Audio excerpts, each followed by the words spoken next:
So I just realized I have to do this all over again because it randomly cut out my voice.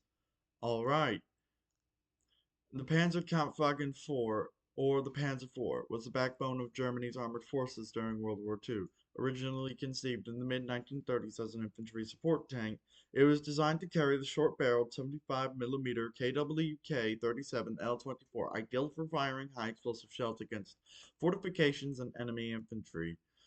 But as the war progressed, the Panzer IV transformed into a true tank versus tank combat vehicle. Facing Soviet T-34s and KV-1s, the Panzer IV was upgraded with longer high velocity guns like the 7.5 centimeter KWK-40, L-43, and L-48. L-48 being slightly longer with a slightly longer barrel length.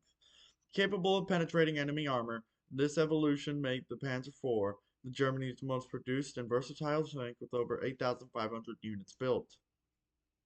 It was powered by the Maybach HL-10 or HL-120 TRM, which was a 12-cylinder gasoline engine producing 300 horsepower. This gave it a top speed of around 40 kilometers per hour or 25 miles per hour 25 miles per hour on roads.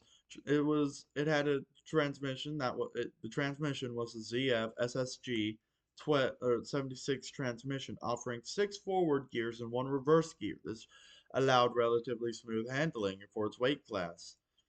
The early models, so the infantry support models, had 20 to 30 millimeters of frontal armor, sufficient against small arms and light anti-tank weapons, but later variants, especially the Ausführung H and Ausführung J, were upgraded to 80 millimeters of frontal armor. Schützen, side skirts, which is basically side armor. So the heat rounds, high explosive anti-tank, shaped charge rounds. So they're shaped like this. In the back, you have explosive filler in the back, and then in the front you have like what looks like a little cone. So it kind of looks like this little cone and a little line.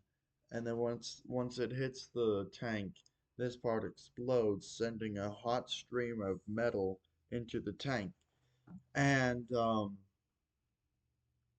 yeah, that's what's the side armor is meant to prematurely detonate the heat round so that the jet stream doesn't land on the main armor, so it doesn't have a high chance of penetrating the actual armor.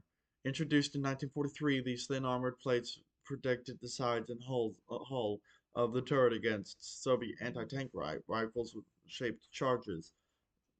The early 7.5 centimeter KWK 37 L-24 was fired high explosive shells.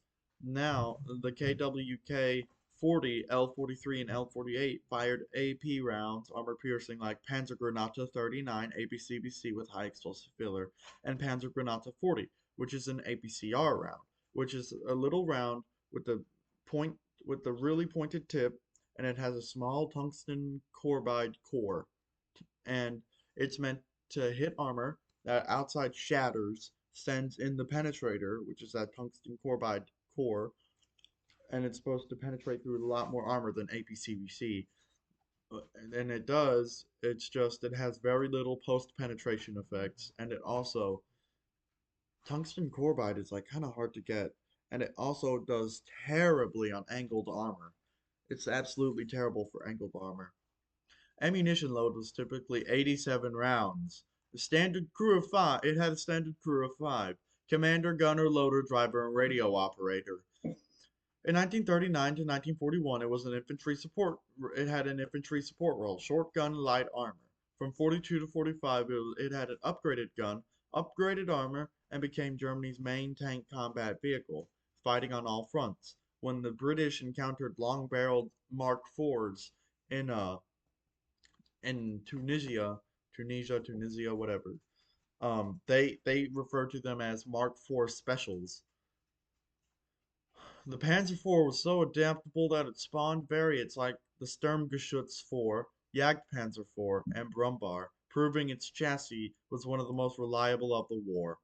From humble beginnings as an infantry support tank to the Wehrmacht's most reliable tank killer. The Panzerkampfwagen 4 embodied German engineering adaptability. Its engine, transmission, armor, and addition of Schutzen made it a formidable opponent, a true warhorse of World War II.